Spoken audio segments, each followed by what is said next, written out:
and welcome back to my channel. Today I'm going to do a review of Around the World with Picture Books Part 1. This is by Beautiful Feet Books, and it's a Charlotte Mason style curriculum. We loved this. We had so much fun with this book. It's a little, worn out. So the countries in this one, there's two parts. There's part 1 and part 2. So part 1 has China, Japan, Thailand, India, Antarctica, Australia, Morocco, and Egypt, Tanzania and Kenya, and Ghana. They talk about what to do and how to use the book. So I will tell you how we used it. We didn't get special journals and stuff. We just got spiral bound notebooks and colored pencils and stuff. We didn't get anything special for that. Okay, so here's the books used in the study. This book is so fun. I'll show you this. It's quite a big book. And each country has all sorts of pictures of things that happen, or that are in that country, I should say. So we have famous people, or animals, birds, museums, or castles, inventions, things like that. And every page is like that. It's really fun. You learn so much about every country you wouldn't even have known about before. So these are the books you need. And if you order from Beautiful Feet Books, they all come in a package together, which is really convenient. And I'll have it linked down below so you can find it easier. So for example, for China, let me walk you through how we do this. We'd find the continent in the book, and we talk about China and show where it is and how big it is compared to the rest of the continent, countries that border it, oceans that border it, things like that. Then we would turn to the actual country. Here it is. And then I would just let each kid take turns picking something they wanted to learn about. So we might do 3 to 6 YouTube videos a day, and we just, watch them and learn about the things. Or I would also find books from the library, like extra books, about different things, like the Great Wall of China or the Terracotta Army, things like that. Once we had done all, I would try and do pretty much everything on each spread. I like to go really deep into things, so we would do as much as we could, usually all of it, and then we would start the lessons. So we talk about different things that they have here, and then they would have books that go along with it. So for example, the first book is Anno's China, and it does not have any words in this book, so there's lots of pictures of ancient China and what it was like back then. Really fun things to look at. It was the beginning of the year, but I think they said it was all one long painting they did for this from. I can't remember, it's been a while. And then the back talks about what each scene is. So that took a while to get through, and that was kind of spread over a few days. It's the only country that has this in the book. These things are presented in this book, so it was nice so your kids can kind of have an understanding of what these were that they were seeing in this book. Then the next one they had was the story about Ping. So you read it and talk about it. It was a really sweet story. And because this book is so in-depth with the pictures, they'd often refer back to this book throughout it. So after you read Ping, there's a picture of them fishing with cormorants. And then each chapter, or each country, has a library connection. And these are other books that go along, that take place in this country. And so we would always get all the ones that could find at the library. If you can't find them at your library, YouTube is a great place to find a lot of these. I found most of them on there, like just read alouds. So it saves a trip to the library and makes it easier for you. This one has 3 books in this chapter, but most didn't have 3. England was a mountain. And China is a fun country. There's so many extra books you can find at the library, which we did. And bonsai, my dad actually has a little bonsai tree, so we went and looked at that. Talked about that, watched videos, things like that. And then some of the lessons use the books that are listed in the library connection. The 7 Chinese Brothers and the Ruby's Wish they didn't come in the package, but they were listed as extra. So you do have lessons for those ones, but not always. And so it just, each chapter is a little bit different, but it kind of follows the same template. Biography and history, these are nonfiction books about China. So you always read all those as well. They all have an art connection. This one was Chinese brush painting, which we tried, and the kids really liked that. And then you learn about all the animals at the end. And in the back of the book, they have all the pictures you can color. You can also download these for free on their website if you don't want to sit there and make copies for all your kids.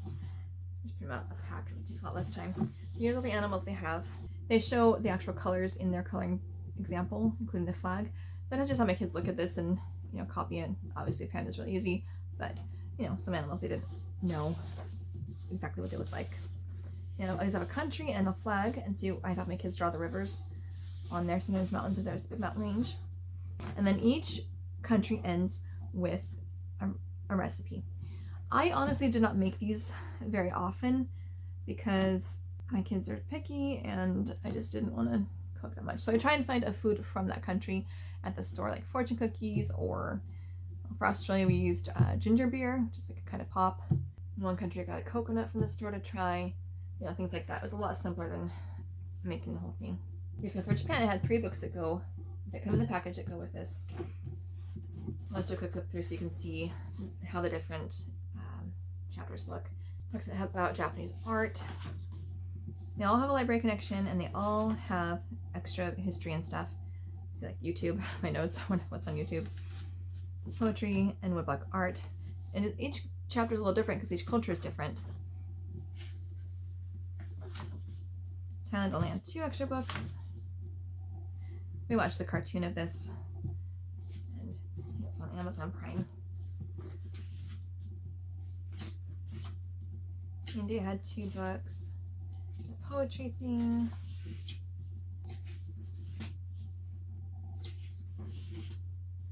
The Taj Mahal. Antarctica was fun. I like penguins a lot. And if I could find a Wild Kratts episode about the animals in each country, we'd try and watch that as well. Australia, so for this one, I think they had a kangaroo episode, or they had some kind of outback episode.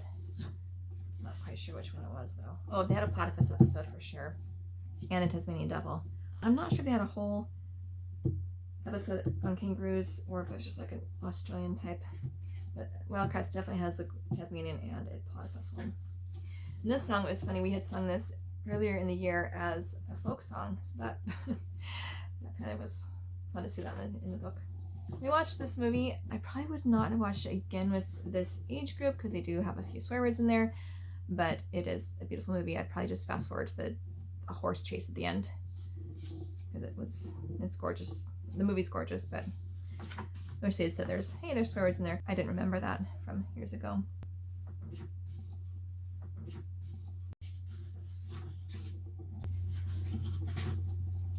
Egypt was fun. I spent a lot of time on that.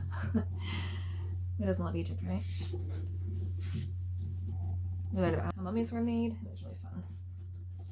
Oh, and there's a YouTube channel called Fly the Nest, and they are this really cute couple, and they go and travel different countries, and they travel to Morocco and Egypt. So we watched their travels to actually see what the country is really like. I really like their channel.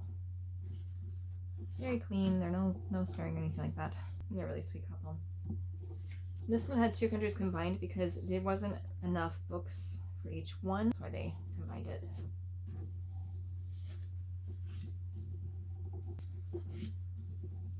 My almost 2-year-old did this. He loves to help us color things. Oh, we learned about this art and then we painted our own versions of it. This was really fun.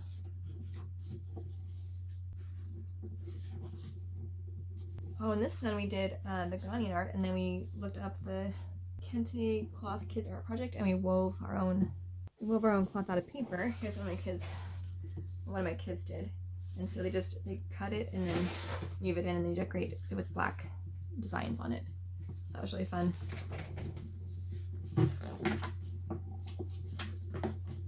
And then additional books about Africa. There's so many books about Africa. A lot of them kind of just are general instead of being country specific, so that's probably why they just have extra at the back. And so here's the pictures, and you could print this on watercolor paper if you wanted to have them painted, or just a thicker paper if you wanted to do different kinds of materials to color them in. So I'd have my kids color each one after we learned about each animal, and then they would cut it out and glue it in their spiral bound notebooks and write a few sentences about what they learned. And again, this is all online for free at their website, so you can download it and print it off so you don't have to stand there making a bunch of copies. It's really, really nice. These are so cute. Yeah, so we love this program. Oh my goodness, we have so much fun with it. So I don't know, I was going to do it next year, but I'm thinking now we're going to go back to history of the world and do modern times. And then I'm probably going to get the next book and then just go very, very slowly through it, like spread over 2 or 3 years, just so we're always learning about a country of the month sort of thing, or country of the term, because we really like this book. I'll definitely be looking at more things from them. They have a lot of history and things like that, but just the cycle we're on, they didn't have any modern history for my kids' age group, and that's the next history cycle we are going to be going into. Yeah, check it out. I'll link it below. We absolutely adore this. All right, please like and subscribe. I'll see you next time.